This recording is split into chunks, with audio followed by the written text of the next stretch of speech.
Hello，大家好，我是小齐，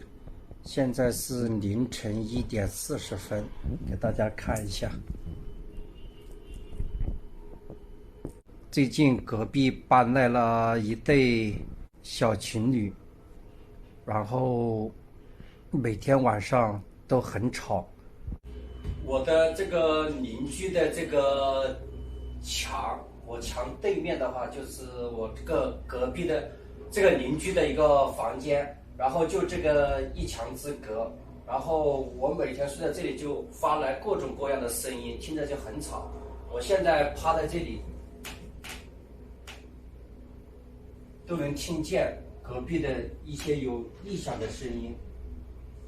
然后的话，我这个窗户的话，也是挨着这个邻居的窗户，然后挨得很近。然后我这个窗户的这旁边的话，就是我这个邻居的窗户，所以说窗户挨得很近。然后的话，这对面的这堵墙，然后就是他们的一个房间，也靠得很近，所以说他们那边稍微有一点点说话，有一点点声音吵动，就听得很清楚。上夜班的啊，然后每天下班的话就比较晚，一般都是11、2点钟凌晨下班。然后下班了在家里洗衣服啊，有时候做饭呐、吃夜宵啊，还有时候有朋友过来喝酒啊，都非常的吵。但是我本来多次就看他很吵，我就想出去敲一下他们的门，告诉一下他。但是我想一下，哎呀，别人下班这么晚吃夜宵，或者是来了朋友喝酒啊，聊聊天，这样去我感觉也不太礼貌。到凌晨1点、2点睡得很香的时候，总是被这种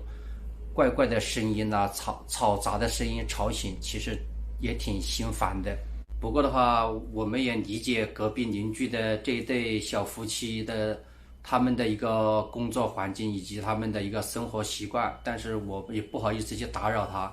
我也不知道用什么方法能让别人就是说不要影响到他人的休息，因为我们住的都是出租屋，反正房间啊、窗户啊、墙啊隔音效果都非常差。但是我还是希望，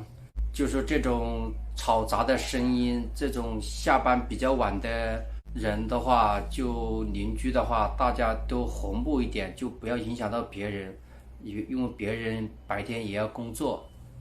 好了，今天的视频就分享到这里，希望大家给我点个赞。